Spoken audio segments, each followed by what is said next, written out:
Hi നമസ്കാരം പ്രിയപ്പെട്ടവരെ. ഈ എക്സ്ക്ലൂസീവ് ന്യൂസ് കണ്ടിട്ട് നിങ്ങളാരും ഞെട്ടരുത് കേട്ടോ. 3 മാസങ്ങൾക്ക് മുമ്പ് എല്ലാവരും ഒന്ന് ഞെട്ടിയതാണ്. പക്ഷെ അതിനുശേഷം പിന്നെ വലിയ അനക്കമൊന്നും ഇല്ലായിരുന്നു. എന്നാൽ ഇപ്പോൾ വീണ്ടും പാലക്കാടിൻ്റെ MLA ആയിട്ടുള്ള രാഹുൽ മാങ്കൂട്ടത്തിനെതിരെ വീണ്ടും രംഗത്തെത്തിയിരിക്കുകയാണ് ചില വേട്ടാവളിയൻ മാധ്യമങ്ങളും.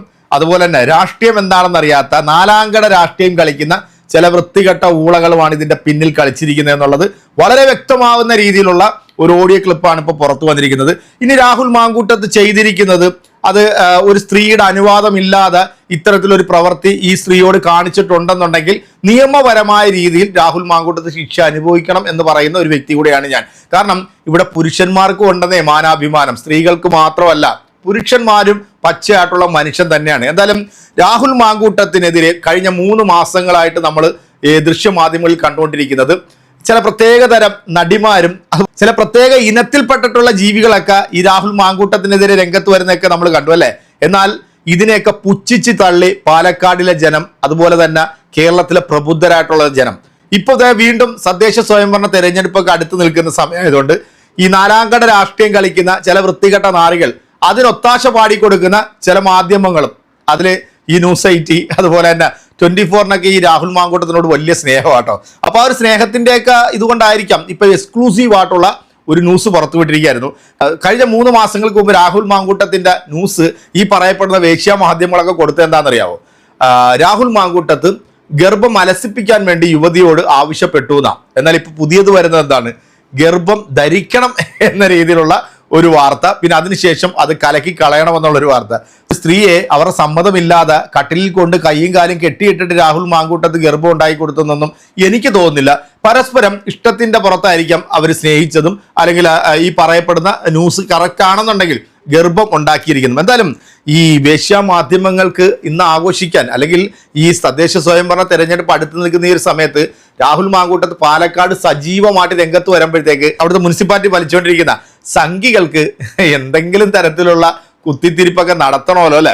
ഇങ്ങനെ ഒരു ന്യൂസ് പുറത്തേക്ക് വരണം എന്നുണ്ടെങ്കിൽ പാലക്കാട് മുനിസിപ്പാലിറ്റി ഭരിച്ചുകൊണ്ടിരിക്കുന്ന ചില പ്രത്യേകതരം ജീവികൾക്ക് ഇതിനകത്തൊരു താല്പര്യം ഉണ്ടാകും. മണ്ടന്മാരായിട്ടുള്ള ചില മല്ലന്മാരൊക്കെ ഈ രാഹുൽ മാങ്കൂട്ടത്തിനെതിരെ വെല്ലുവിളിച്ചും പാലക്കാട് കയറ്റത്തില്ല എന്നൊക്കെ പറഞ്ഞുകൊണ്ട് ചില ഗീർവാണമൊക്കെ മുഴക്കിയിട്ടുള്ള ചില മസിൽമാമന്മാരൊക്കെ ഉണ്ടല്ലോ അല്ലെ.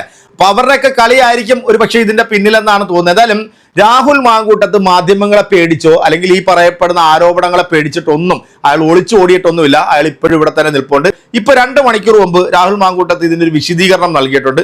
നമുക്ക് അതൊന്ന് കേട്ടതിന് ശേഷം മാത്രം നമുക്ക് ആ ഓഡിയോ ക്ലിപ്പിലേക്ക് ഒന്ന് പോകാം.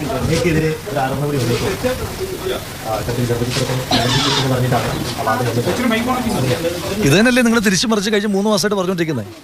പുതിയതായിട്ടൊന്നും പറഞ്ഞില്ലല്ലോ. ഇത് തന്നെയാണ് നിങ്ങൾ തിരിച്ചു മറിച്ചും കഴിഞ്ഞ 3 മാസമായിട്ട് പറഞ്ഞുകൊണ്ടിരിക്കുന്നത്. ഈ 3 മാസമായിട്ട് ഞാൻ പറയുന്ന കാര്യങ്ങൾ തന്നെ എനിക്കിന്നും പറയാനുള്ളൂ. ഒരു അന്വേഷണം, നിങ്ങളുടെയൊക്കെ കൂടി താല്പര്യപ്രകാരം ഒരു അന്വേഷണം നടക്കുന്നുണ്ട്. ആ അന്വേഷണത്തോട് എല്ലാ രീതിയിലും സഹകരിക്കുമെന്ന് ഞാൻ പറഞ്ഞിട്ടുണ്ട്. ആ അന്വേഷണം മുന്നോട്ട് പോകട്ടെ. ആ അന്വേഷണം മുന്നോട്ട് പോയതിനു ശേഷം അതിൻ്റെ ഒരു ഘട്ടം കഴിയുമ്പോൾ എനിക്ക് പറയാനുള്ളത് ഞാൻ പറഞ്ഞു കൊടുക്കാം. ഞാൻ ചോദിച്ചോട്ടെ, അതൊരു ശരിയായ മാധ്യമ രീതിയാണോ? നിങ്ങളൊരു അല്ല, ഞാൻ സഹോദര ഞാൻ പറയട്ടെ,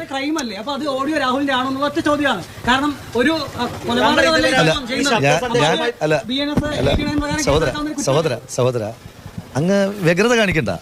നിങ്ങൾ എൻ്റേതാണെന്നും പറഞ്ഞ് നിങ്ങൾ ഒരു വോയിസ് കൊടുക്കുന്നു. ആ കൊടുക്കുന്നതിന് മുമ്പ് നിങ്ങൾ എന്നോട് വിളിച്ചിട്ട്, സാധാരണ മാധ്യമ പ്രവർത്തനം അങ്ങനെയാണ് ഞാൻ മനസ്സിലാക്കുന്നത്, നിങ്ങൾ ഇതിങ്ങനെ ഒരു വോയിസ് ഞങ്ങളുടെ കിട്ടിയിട്ടുണ്ട്, ഈ വോയിസ് നിങ്ങളുടേതാണോ എന്ന് എന്നോട് ചോദിച്ചതിന് ശേഷം നിങ്ങളത് കൊടുക്കുന്നതിനകത്ത് എനിക്ക് മനസ്സിലാക്കാം. നിങ്ങൾ ഒരു വോയിസ് എൻ്റേതാണെന്നും പറഞ്ഞ് എൻ്റെ ചിത്രം ഉൾപ്പെടെ വെച്ച് കൊടുത്തതിന് ശേഷം പിന്നെ അത് എന്നോട് എൻ്റേതാണോ എന്ന് ചോദിക്കുന്നതിൻ്റെ ആധികാരിക ഈ അങ്ങ് ചൂടാകണ്ട. നമ്മൾ വളരെ കൂളായിട്ട് പത്രസമ്മേളനം നടക്കുകയാണല്ലോ. ആ രീതി മതി, ആ ടോൺ മതി. അതായത് നിങ്ങളൊരു വോയിസ് കൊടുത്തു, ആ വോയിസ് കൊടുത്ത് പിന്നെ എൻ്റെ പാർട്ടല്ലേ, എൻ്റെ പാർട്ടിലുള്ള കാര്യം ഞാൻ ആദ്യത്തെ ദിവസം തന്നെ പറഞ്ഞു. ഈ അന്വേഷണം മുന്നോട്ട് പോയതിന് ശേഷം ഒരു ഘട്ടം കഴിയുമ്പോൾ എനിക്ക് എപ്പോഴാണോ അതിൻ്റെ ബാക്കി കാര്യങ്ങൾ ആഡ് ചെയ്യാനുള്ളത് ആ സമയത്ത് ഞാൻ ആഡ് ചെയ്യുകയും, എനിക്ക് നിയമപരമായി മുന്നോട്ട് പോകാനുള്ള അവകാശം രാജ്യത്തുണ്ടല്ലോ. ഈ രാജ്യത്ത് എനിക്ക് മുന്നോട്ട് പോകാൻ അവകാശമുള്ളിടത്തോളം കാലം ഞാൻ ആ അവകാശമായിട്ട് മുന്നോട്ട് പോവുകയും ചെയ്യും. ഞാൻ ഇപ്പോഴും ഇങ്ങനെ നിൽക്കുന്നതിൻ്റെ ഏറ്റവും ഉത്തമമായ ബോധ്യം, ഞാൻ ഈ രാജ്യത്തെ ഏതെങ്കിലും നിയമത്തിനെതിരായിട്ട് ഇന്നത്തെ ദിവസം വരെ ഒരു പ്രവൃത്തിയും, ഇതെന്നല്ല രാജ്യത്തെ നിയമത്തിനെതിരായിട്ട് ഒരു പ്രവൃത്തിയും ഞാൻ ചെയ്തിട്ടില്ല എന്ന് ഉത്തമമായ ബോധ്യമുള്ള ഒരു പൗരൻ എന്ന നിലയിൽ ഒരിക്കൽ കൂടി പറയുന്നു, ഈ രാജ്യത്തെ ഏതെങ്കിലും ഒരു നിയമത്തിനെതിരായി എന്തെങ്കിലും ചെയ്തിട്ടില്ലാത്ത ഒരാളെന്ന നിലയിൽ എനിക്ക് നിയമപരമായി മുന്നോട്ട് പോകാനുള്ള അവകാശമുണ്ട്. താങ്കളുടെ മാധ്യമ പ്രവർത്തകർക്കൊക്കെ രാഹുൽ ഇപ്പോഴും നിന്ന് മറുപടി കൊടുക്കുന്നുണ്ട്. എന്തായാലും നമുക്ക് ആ വോയിസ് ഒന്ന് കേൾക്കണമല്ലോ അല്ലേ? അതൊന്ന് കേട്ടു വായിക്കണം. ലൈംഗിക പീഡന ആരോപണത്തിൽ രാഹുൽ മാങ്കൂട്ടത്തിൽ MLA-ക്കെതിരെ വീണ്ടും വെളിപ്പെടുത്തൽ. ഗർഭധാരണത്തിന് ശേഷം പെൺകുട്ടിയുമായി സംസാരിക്കുന്ന നിർണായക ശബ്ദരേഖയാണ് പുറത്തേക്ക് വന്നത്. ആരോഗ്യ പ്രശ്നങ്ങളും മാനസിക ബുദ്ധിമുട്ടുകളും പെൺകുട്ടി വിവരിക്കുന്നുണ്ടെങ്കിലും രാഹുൽ ഇക്കാര്യങ്ങൾ ഒന്നും മുഖവിലേക്ക് എടുക്കുന്നില്ല. ഗർഭിണിയാകാൻ തയ്യാറാകൂ എന്ന രാഹുലിന്റെ വാട്സാപ്പ് സന്ദേശവും പുറത്തേക്ക് വന്നു. ആദ്യം ആ ശബ്ദ ശകലങ്ങൾ കേൾക്കാം. ഡോക്ടർ അറിയാം, അമ്മയ്ക്കൊക്കെ അറിയുന്ന ഡോക്ടറാണ്. അപ്പം എനിക്കൊരു പേടിയുണ്ട് അവിടേക്ക് പോകാൻ. എനിക്കാകെ വയ്യാണ്ടിരിക്കുകയെന്ന് വെച്ച് കഴിഞ്ഞാൽ എനിക്ക് വൊമിറ്റിംഗ് ഉണ്ട്, എനിക്ക് കുറച്ച് പ്രശ്നങ്ങളുണ്ട് അതിനകത്ത്. എന്റെ പൊന്നു സുഹൃത്തെ, താൻ ആദ്യം ഒന്ന് റിയലിസ്റ്റിക് ഈ ഡ്രാമ കാണിക്കുന്നവർ എനിക്ക് എന്ത് ഡ്രാമ എന്നാണ് പറയുന്നത്? എനിക്ക് വയ്യാണ്ടിരിക്കാൻ ഞാൻ എല്ലാവരും ശ്രദ്ധിക്കുന്നുണ്ടെന്ന് വീട്ടിൽ പോയിട്ട് എനിക്ക് അമ്മയെ കണ്ടിട്ട് കരച്ചിൽ സഹിക്കാൻ പറ്റുന്നില്ല. ഞാൻ നിന്നോട് ഇന്നുകൊണ്ട് ലോകം അവസാനിക്കാൻ പോകല്ലോ. എനിക്കൊരു സമയം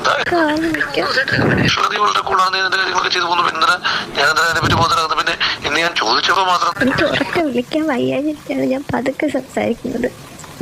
എനിക്ക് ഒരുപാട് ആരോഗ്യ പ്രശ്നങ്ങൾ, ഭക്ഷണം കഴിക്കാൻ പറ്റുന്നില്ല മര്യാദയ്ക്ക്. എന്താ പറയാ, സ്മെല്ലൊന്നും എനിക്ക് അത്രയ്ക്ക് പിടിക്കുന്നില്ല. ഒരുപാട് പ്രശ്നങ്ങളുണ്ട്. എനിക്കിത് ആരോടും പറയാനും പറ്റുന്നില്ല. ഹോസ്പിറ്റലിൽ പോകാൻ പറഞ്ഞ ഈ ഡ്രാമ നിർത്ത്. ഈ 1-ാം മാസത്തിൽ എന്തൊക്കെ ഉണ്ടാകാൻ പറ്റുന്നതൊക്കെ നമുക്ക് എല്ലാവർക്കും അറിയുന്നതല്ലേ. ചുമ്മാ കുറേ പേരെ കണ്ടിട്ടുണ്ടാവും. എനിക്ക് എൻ്റെ കാര്യം മാത്രമേ എനിക്കറിയൂ. ആദ്യത്തെ മാസം അങ്ങനെയാണോ ഇങ്ങനെയാണോ അതിനല്ലേ ബാക്കി കാര്യങ്ങൾ. ഇതിനാണ് ഇങ്ങനൊരു മാറ്റം വരുന്നത്. ഇത് ആരുടെ പ്ലാനാണ്? എൻ്റെ പ്ലാനാണോ? ആർക്കാണ് കുഞ്ഞിനെ വേണം എന്ന് പറഞ്ഞുകൊണ്ടിരുന്നത്? ഞാനാണോ? പിന്നെ നിങ്ങളെന്തിനാണ് ഈ ലാസ്റ്റ് മൊമെന്റിൽ ഇങ്ങനെ മാറുന്നത്? നിങ്ങളെന്തിനാണ് എന്നെ കൊല്ല ചെയ്യുന്നത്? ഇങ്ങനെ എന്തിനാണ് ഈ കൊല്ലുന്ന കാര്യം പറഞ്ഞുകൊണ്ടിരിക്കുന്നത്? നിങ്ങൾക്കല്ലേ ഇതിനെ വേണം എന്ന് പറഞ്ഞുകൊണ്ടിരുന്നത്? എനിക്ക് പറ്റുമെന്ന് തോന്നുന്നില്ല.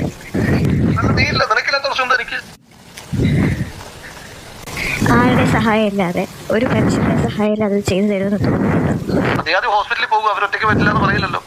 എനിക്കറിയാം, എനിക്ക് ഒരുപാട് മാറി. ഇങ്ങനൊന്നും ആയിരുന്നില്ല. പിന്നെ വേണമെന്ന് വാശി പിടിച്ചതാരാ? ഞാനാണ്. വേണ്ടെന്നാ ഞാൻ പറഞ്ഞത്. നിങ്ങൾക്കത് വേണം എന്നും പറയട്ടെ. നിങ്ങളുടെ പ്ലാനിങ് തന്നെയല്ലേ, എൻ്റെ അല്ല. പ്രധാനപ്പെട്ട ശബ്ദശകലമാണ് പുറത്തേക്ക് വരുന്നത്. വളരെ പ്രധാനപ്പെട്ട ശബ്ദമായിരുന്നു ഇപ്പൊ ഈ പുറത്തേക്ക് നമ്മൾ കേട്ടുകൊണ്ടിരിക്കുന്നത് അല്ലേ? അതായത് ഈ പെൺകുട്ടിയോട് രാഹുൽ മാങ്കൂട്ടത്തിൽ പറയുന്നു എനിക്ക് കുട്ടിയെ വേണം. അത് രാഹുൽ മാങ്കൂട്ടത്തിന്റെ പ്ലാൻ. നിങ്ങൾ ഈ മാധ്യമങ്ങളിൽ വരുന്ന ന്യൂസുകൾ നിങ്ങൾ ശ്രദ്ധിച്ചിട്ടുണ്ടാവും. ഒരു ഭാഗത്ത് രാഹുൽ മാങ്കൂട്ടത്തിന്റെ ചിത്രം വയ്ക്കുന്നു, മറ്റേ ഭാഗത്ത് ഫോണിന്റെ സിമ്പൽ മാത്രമാണ് വെക്കുന്നത്. ഈ രണ്ടുപേരും കൂടെ ഇവർ പറയുന്ന അനുസരിച്ച് നോക്കുകയാണെന്നുണ്ടെങ്കിൽ രാഹുൽ മാങ്കൂട്ടത്താണ് ഇത് ചെയ്തതെങ്കിൽ എന്തുകൊണ്ട് ഈ വോയിസ് പുറത്തു വിട്ടിട്ടുള്ള ഈ ഒരു പെൺകുട്ടിയുടെ ചിത്രം അവർ വെക്കാത്തതിന്റെ കാരണം എന്താ? പിന്നെ പെൺകുട്ടികൾക്ക് മാത്രമേ മാനാഭിമാനമൊക്കെ ഉള്ളൂ. നമ്മൾ വളരെ റെസ്പെക്ട് ചെയ്യുന്നു ആ സ്ത്രീയെ, നമ്മൾ റെസ്പെക്ട് ചെയ്യുന്നു. അവരുടെ ഇഷ്ടപ്രകാരം, രണ്ടുപേരുടെ ഇഷ്ടപ്രകാരമായിരിക്കാം ഇത്തരത്തിലൊരു പരിപാടി അവിടെ നടന്നിരിക്കുന്നത്. ആദ്യത്തെ ഒരു 3 മാസത്തിന് മുമ്പുള്ള ഒരു വോയിസിൽ നിങ്ങൾ കേട്ടത് എന്താ? രാഹുൽ മാങ്കൂട്ടത്ത് ഗർഭം കലക്കാൻ വേണ്ടി പറയുന്നു. ഇപ്പൊ ഇതിനകത്ത് രാഹുൽ മാങ്കൂട്ടത്തിന്റെ താല്പര്യപ്രകാരം ഗർഭം ആകാൻ വേണ്ടി പ്രേരിപ്പിക്കുന്നു എന്നാണ്. ഈ 2025 തദ്ദേശ സ്വയംഭരണ തെരഞ്ഞെടുപ്പ് അടുത്ത് നിൽക്കുന്ന ഈ ഒരു സമയത്ത് ഇത്തരത്തിലുള്ള ഒരു നെറിവുകേടുമായിട്ട് വരണമെന്നുണ്ടെങ്കിൽ അത് തന്തയില്ലായ്മ എന്നല്ലാതെ നമുക്ക് എന്താണ് പറയാൻ സാധിക്കുക അല്ലേ? എന്തായാലും എൻ്റെ പ്രിയപ്പെട്ട പ്രേക്ഷകരെ, ഈ അമ്മയെ തല്ലിയാൽ 2 ഭാഗമുണ്ട് എന്ന് പറഞ്ഞതുപോലെ എൻ്റെ വീഡിയോ കാണുന്ന നിങ്ങൾക്കും ഉണ്ടാകും 2 അഭിപ്രായം അല്ലേ? രാഹുൽ മാങ്കൂട്ടത്ത് തെറ്റ് ചെയ്തിട്ടുള്ള ആളാണെന്നുണ്ടെങ്കിൽ 100 വട്ടം രാഹുൽ മാങ്കൂട്ടത്തിനെതിരെ സംസാരിക്കാനും ഞാൻ തയ്യാറാണ്. 4ാംകട രാഷ്ട്രീയം പരിപാടിയൊക്കെ അങ്ങോട്ട് നിർത്തിയിട്ട് നല്ല രീതിയിൽ ജനങ്ങളുടെ ഇടയിലേക്ക് ഇറങ്ങിക്കൊണ്ട് വോട്ട് ചോദിച്ച് വിജയിക്കുക എന്ന് മാത്രമേ എനിക്ക് ഈ ഒരു അവസരത്തിൽ പറയാനുള്ളൂ. എന്തായാലും എൻ്റെ പ്രിയപ്പെട്ട പ്രേക്ഷകരെ, നിങ്ങളുടെ വിലയേറെ അഭിപ്രായം കമന്റുകൾ അറിയിക്കുക. അടുത്തൊരു വീഡിയോ വീണ്ടും കാണാം. അതുവരേക്കും എല്ലാവർക്കും